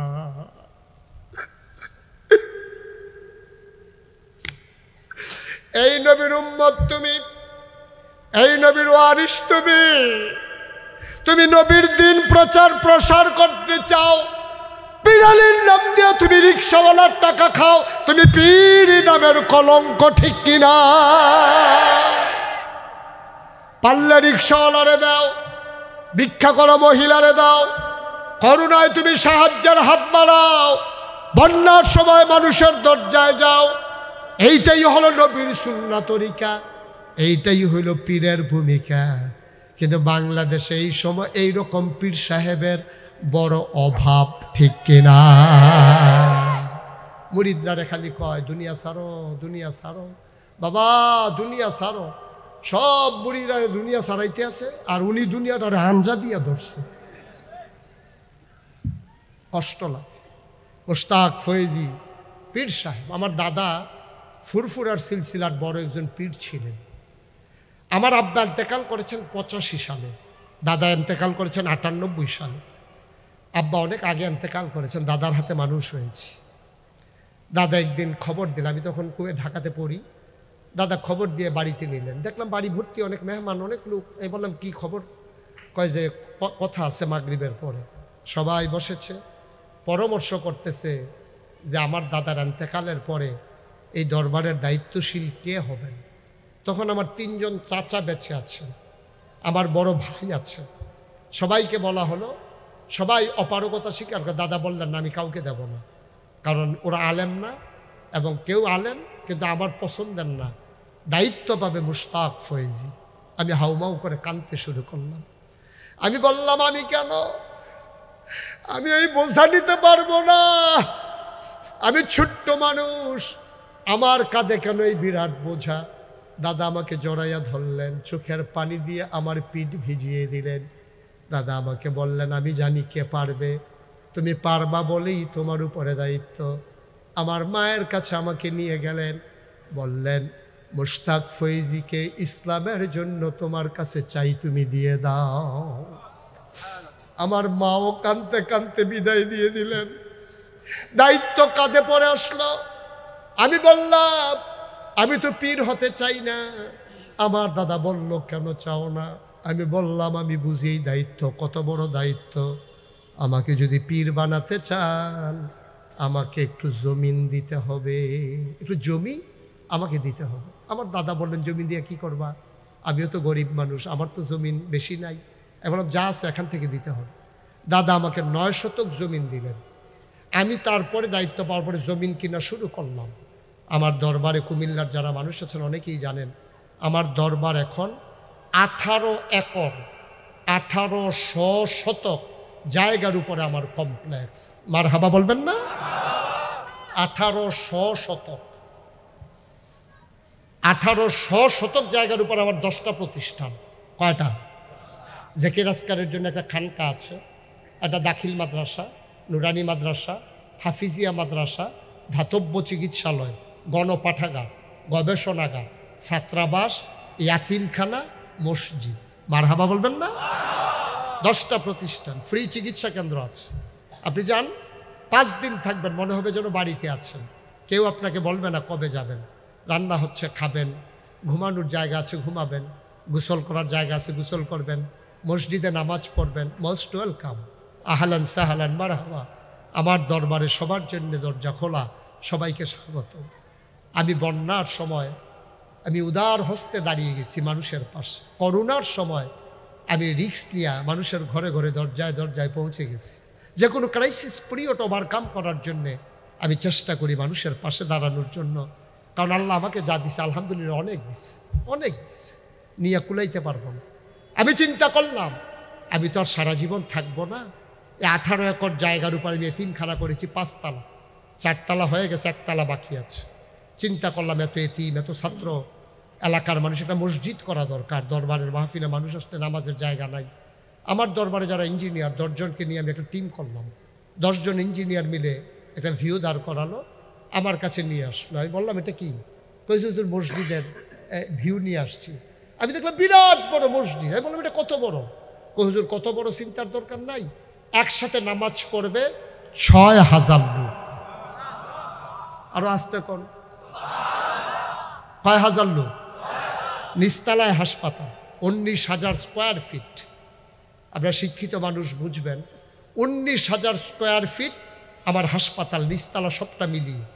সিঁড়ি দিয়ে সংসদ ভবনের মতো ডাইরেক্ট উঠে গেছে দোতলা, 125 ফুট চওড়া সিঁড়ি, সবটা দিয়ে উঠে যাবে দোতলা। দোতলায় 3 তলায় মিলিয়ে মানুষ নামাজ পড়বে 6000। আমার মসজিদে যখন এই ড্রয়িং করা হলো, আমি ইঞ্জিনিয়ারকে জিজ্ঞেস করলাম, এত বড় মসজিদ আঁকছো, করতে কত খরচ হবে? আমারে কয়, হুজুর 15 কোটি টাকা। কয় কোটি? যেমনে কইছি আমি মনে করছি 15,000। আমি কত কইলা? কয় হুজুর 15 কোটি। আমি কই, বেড়া ডর দেহানের আর জায়গা পাইছ না, আমি গরিব মানুষ, আমারে তুমি আন্না দিছো 15 কোটি টাকার মসজিদ। বেড়া কয়, হুজুর টেনশন করেন না, এইসব কাজ আটকায় না, নিয়ত করে না, আমি বাজান। আমি গাড়ি নিয়ত যে করাম হেঁটে তো না, কয়েকটা নিয়ত করেন। পরে চিন্তা করলাম, যা আল্লাহর ঘর মসজিদ নিয়ত করি। নিয়ত করলাম, আমি মুশতাক ফয়েজি 1 বছর মাহফিল করে যত টাকা হাদিয়া পাই, পুরো 1 বছরের হাদিয়া আমি সবটা আমার মসজিদে দিয়ে দেবো ইনশাআল্লাহ। আমি মাহফিল করে না জমাই, মাহফিল করে না জমাই। 1 বছর শেষ হওয়ার পরে গোনা শুরু করলাম। গুনে দেখলাম 25 লক্ষ টাকা হয়েছে। মারহাবা বলবেন না? 25 লক্ষ টাকা দিয়ে কাজ শুরু করলাম। জুন মাসের 1 তারিখে আমার মসজিদের ছাদের ঢালাই হয়েছে একতলার ছাদের ঢালাই হয়েছে জুন মাসের 1 তারিখে। গত পরশু দিন আমি দরবার থেকে যখন বের হই, আমি বলি দেখি হিসাবটা কেমন খরচ করলাম, দেখি 4 কোটি 12 লক্ষ সামথিং আজকে পর্যন্ত আমার মসজিদে খরচ হয়ে গেছে। আলহামদুলিল্লাহ বলবেন না? আমি দিছি মাত্র 25 লাখ, বাকি টাকা আসলো কোত্থেকে? ওই ভিক্ষা করা মহিলা, রিক্সাওয়ালা। আমি দেশের বাইরে যখন যাই, ছেলেরা রাস্তার ভিতরে ডিউটি শেষ করে যখন হাঁটে, তা আমিও রাস্তার ভিতরে মাঝে মাঝে হাঁটি, মনে করছি আমার বোধহয় কেউ চিনবে না, যেহেতু বিদেশে মালয়েশিয়া, ওমান, সৌদি, ওইখানে আর কে চিনবে আমারে। মালয়েশিয়ার রাস্তা দিয়ে হাঁটতেছি, রাতের 12টা বাজে, ডিউটি শেষ করে আমার বাংলাদেশের ছেলেকে ফতফাত করে যাইতে আছে। কিছু দূর গিয়ে আবার ফিরাইয়া কই হুজুরে, আমি কই হুজুরে। পকেট থেকে কই হুজুর 200 রিঙ্গিট রাখছিলাম মসজিদের জন্য, রেখে দিছি, আপনার হাতে দিয়ে দেই, মোস্ট ওয়েলকাম। ওরা আমাকে কয়েকদিনের ব্যবধানে 15 লক্ষ টাকা আমার হাতে দিছে। মারহাবা বলবেন না? আমি খাগড়াছড়ি মাহফিলে গেছি, কত মানুষ যে কত টাকা। ওই দিন আমি ব্রাহ্মণবাড়িয়া মাহফিলে গেছি, বুড়া একেবারে কুঁচু হয়ে গেছে, বুড়া একবারে নজু বাঁকা হয়ে গেছে, লোকটা কথাও বলতে পারে না ভালো কইরা। কোত্থেকে 100 টাকা আইনা আমার সামনে দাঁড়াই দিচ্ছে। আমি এটা বললাম, এটা কি? হুজুর আপনি শুনছি একটা মসজিদ করতেছেন, এটা আমি অনেক কষ্ট করে জমাইছিলাম এই টাকাটা। আমার চোখে পানি চলে আসছে। বললাম, বাবা আপনার এই 100 টাকা আমার কাছে 1 লক্ষ টাকা। মারহাবা বলবেন না? আমি আপনাদের কাছে, আপনারা রাজধানীর মানুষ, ঢাকার মানুষ, ওই যে বলছিলাম 15 কোটি কইছে, একতলার ছাদের দিন ইঞ্জিনিয়ার আমার এক সাইডে নিয়ে কয়, হুজুর 15 কোটি যে কইছিলাম ওই তো না। আমি কই কি তৈব? কয় 30 কোটি না। আমি কই 2টা ফিটা দিই। আল্লাহর খাস মেহরবানি, কাজটা আগাইতেছে খুব দ্রুততার সাথে। দোতলার কলামগুলো উঠতেছে, ইমিডিয়েটলি দোতলার ছাদ হবে। আমি কোনোদিন বাংলাদেশে কারো কাছে হাত পাতি নাই, কিন্তু এখন একটা রিক্সাওয়ালা দেখলো আমার মসজিদের কথা বলি, মানুষ দেখলেই আমার জিজ্ঞেস করে, হুজুর মসজিদের কি খবর? আজকে আপনাদের এখানে আসার পরেও কয়েকজন আমাকে জিজ্ঞেস করছে যে হুজুর মসজিদের খবর কি। আমার এক ভাই আপনার এই যে যমুনা ফিউচার পার্কের এখানে চশমার দোকান, ও আমারে ওয়াদা করছে যে হুজুর আপনার জীবনে যত চশমা লাগে আমি আসছি। আমি চশমা কি এটা ভাত নাকি যে একবেলা খাইলে আরেক বেলা লাগবে না? তুই তো অনেক নিয়ত করছ, একটা দিলে তো সারা বছর শেষ। তো যাই হোক, আজকে এসে বলতেছে হুজুর আমি 20 বস্তা সিমেন্ট, আপনার ছাদ কোন দিন ঢালাই হবে আমাকে জানাইয়েন। আপনারা অনেক মানুষ এখানে আছেন। আল্লাহ নবী বলেছেন, মাম বানা লিল্লাহি মসজিদান বানাল্লাহু লাহু বাইতান ফিল জান্নাহ, যে দুনিয়ায় মসজিদ বানাবে আল্লাহ নাকি জান্নাতে তার জন্য ঘর বানাবে। আমি মসজিদের ছাদে উঠে উঠে কান দিই, আল্লাহ আমি যদি এই মসজিদের কাজ শেষ না করে মরে যাই, তুমি যদি মৃত্যু দাও, এই মসজিদ করবে কে? আমার এই মসজিদ না করাইয়া মৃত্যু দিও না। এই প্যান্ডেলে যারা আছেন, ধনী গরিব নির্ধন, রিক্সাওয়ালা, খেটে খাওয়া শ্রমজীবী, সবার কাছে আমার একটা আবদার আছে। আপনি যদি মনে করেন হ্যাঁ আমার এই জান্নাতে আমারও একটা ঘর হোক, আপনি যদি মনে করেন যে হুজুর ইনশাআল্লাহ আমি আপনার এই মসজিদে একজন গর্বিত সদস্য হতে চাই, মোস্ট ওয়েলকাম, আহলান সাহালান মারহাবা, আপনাকে স্বাগত। আমরা সবাই মিলে বাংলাদেশে একটা অনন্য ইতিহাস তৈরি করি। বাংলাদেশের এই স্বপ্নের মসজিদ বিনির্মাণে আমরা সবাই মিলে ভূমিকা রাখি। আমরা তওবা করব, যারা পারি আমরা সবাই মিলে শরিক থাকব। আপনি যদি কেউ মনে করেন যে হুজুর আমি এই 10,000 টাকা দিলাম, আমি 5,000 টাকা দিলাম মসজিদের জন্য, আমাকে দেওয়া লাগবে না, আল্লাহ আমাকে অনেক দিচ্ছে, আলহামদুলিল্লাহ। কেউ দিতে চাইলে আমি প্রাণ ভরে দোয়া করব। আপনি ইচ্ছে করলেই দিতে পারেন, খুশি মনে দিতে পারেন, আল্লাহ আপনাকে ঢেলে দেবে, আপনি নিয়ে কুলাইতে পারবেন না। মসজিদে দিলে কমে না, এটা আল্লাহ নবীর ওয়াদা। মসজিদ বানাইলে আল্লাহ জান্নাতে ঘর বানায়। আমরা কেউ যদি পারি মঞ্চের সামনে যারা পারি আমার এই মসজিদের জন্য যদি পারেন শরীক থাকেন, আল্লাহ বরকত দেবে ইনশাআল্লাহ। কেউ আছেন যে হুজুর ইনশাআল্লাহ? মাশাআল্লাহ, আমার এক ভাই উনি মাশাআল্লাহ কিছু এক দিয়ে শরীক হয়েছেন। শাহজাহান ভাই, একটা লোক উঠা যাবে না, তাহলে টাকার দরকার নেই। টাকা দিতে গিয়ে যদি উঠে যান তাহলে আমার টাকা লাগবে না, আপনি বসেন, এটাই ভালো। আমার এক ভাই 2,000 টাকা দিয়েছেন, 3 জনে। শাহজাহান ভাই কে? শাহজাহান ভাই কে? শাহজাহান ভাই আমার এক ভাই, উনি 5,000 টাকা দেবেন। 5,000 টাকা দেবেন শাহজাহান ভাই। আপনার যারা মাহফিলের আমাকে যারা ভালোবাসেন একটু ভিতরে যাওয়া লাগবে, কষ্ট করে একটু ভেতরে যান যারা ভলান্টিয়ার আছেন। মাশাআল্লাহ, মাশাআল্লাহ, কুমিল্লারই সন্তান।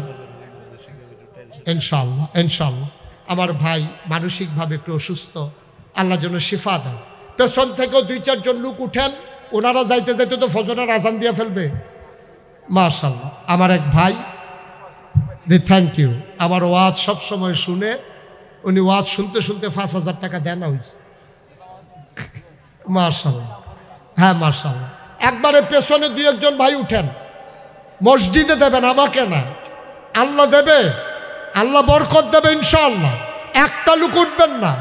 এখানে যারা দিতে চান দাঁড়ানো, দিতে চান মানে কি আপনি 2 টাকা দেবেন, কিন্তু একবারে দেন না এমন একটা লোকও থাকবেন না এই প্যান্ডেলে। আপনি 2টা টাকা দেন, মাত্র 2 টাকা। আরিফ ভাই 500 টাকা দিয়েছে, মাশাআল্লাহ। ভাই আপনি কি করতেছেন? উনি আগাইতে আছে, ওদিক দিয়ে আগাইতে আগাইতে এদের আস্তে শেষ হবে, উনি লাফ দিয়ে পড়ে যাবে ভাই। একটু একটু যারা পারেন দেন, না পারলে নাই, কোনো সমস্যা নাই। কিন্তু আমার একটা আবদার হলো 2টা টাকা হইলেও দিয়েন, মসজিদে না দেবেন, 2টা টাকা হইলেও দিয়েন, একবারে খালি যাইয়েন না। তাও বলতে পারবেন যে আমারও 2 টাকা এই নাগাইশ দরবারের এই বিশাল মসজিদে আমারও 2টা টাকা আছে ইনশাআল্লাহ। আল্লাহ বরকত দেবে, আমরা দোয়া করব। যারা দিতেছেন দেন, আর আমরা সবাই মিলে, ইঞ্জিনিয়ার সাহেব একটু যান না ভিতরে যান। মাশাআল্লাহ মাশাআল্লাহ, ঠিক আছে আমার লক্ষ্মী সোনা, মাশাআল্লাহ। জি, আমার এক ভাই দিয়েছেন, ইঞ্জিনিয়ার সাহেব ভিতরে যান। আমার দরবারের বিশিষ্ট খাদেম, জি নেবে, পরে নেবে। আমার ইঞ্জিনিয়ার সাহেব আপনাদের ঢাকারই সন্তান, উনি আসতেছেন। আরও যারা আছেন সবাই মিলে কিছু কিছু দেন, আর আমরা সবাই মিলে একটু তওবা করি। হ্যাঁ, সবাই দেন আর আমার সাথে পড়েন, আউযু বিল্লাহি মিনাশ শাইতানির রাজিম, বিসমিল্লাহির রহমানির রহিম, আস্তাগফিরুল্লাহ রব্বি মিন কুল্লি যামবি ওয়া আতুবু ইলাইহি লা হাওলা ওয়ালা কুওয়াতা ইল্লা বিল্লাহিল আলিয়্যিল আযীম। হে আল্লাহ, হে আল্লাহ, ইচ্ছায় অনিচ্ছায়, প্রকাশ্যে গোপনে, শয়তানের কুমন্ত্রণায় পড়ে, নফসের তাড়নায় পড়ে জীবনে যত গুনাহ করেছি, কবিরা সগীরা, শিরক বিদআত, সমস্ত গুনাহ থেকে খালেস অন্তরে তাওবা করতেছি। হে আল্লাহ, গুনাহ মাফ করে দাও, তাওবা কবুল করে নাও। আশহাদু আল্লা ইলাহা ইল্লাল্লাহু ওয়াহদাহু লা শারীকা লাহ ওয়া আশহাদু আন্না সাইয়্যিদানা হাবিবানা মাওলানা মুহাম্মাদান আবদুহু ওয়া রাসূলুহু সাল্লাল্লাহু আলাইহি ওয়াসাল্লাম। আমিন আমিন আমিন। মাশাআল্লাহ, আমার আরেক ভাই 5,000 টাকা দিয়েছেন। পরশুরাম থেকে, ফেনী পরশুরাম থেকে এক ভাই 1,000 টাকা। হ্যাঁ, ওকে ফাইন, মাশাআল্লাহ। একবারে পেছনে যারা আছেন কেউ খালি যায়েন না, যারা দাঁড়িয়ে আছেন 2টা টাকা দেন। আমার ছোট্ট সোনামণি যারা ছেলেরা আছো, 2টা টাকা হইলেও দিও, আল্লাহ বরকত দেবে, আল্লাহ কবুল করবে। আমরা সবাই মিলে দোয়া করব। হ্যাঁ, আমাদের একটা লোক উঠবেন না। আমি অনেক দূর থেকে এসেছি, আমি মুসাফির মানুষ। আজকে এখানে, কালকে যাব ফরিদপুর। হ্যাঁ মাশাআল্লাহ মাশাআল্লাহ, ফরিদপুর ভাঙ্গায় যাব আমার মাহফিল। আমাদের সম্মানিত ইমাম সাহেব, আমার প্রিয় ভাই জনাব মাওলানা সরওয়ার হুসাইন ইয়াকুবি, আপনাদের জনপ্রিয় ইমাম, আপনাদের খুব কাছের মানুষ। উনি 1 মিনিট একটু কথা বলবেন, তারপরে দোয়া হবে। একটা লোক উঠবেন না, মাইক্রোফোনটা দেন।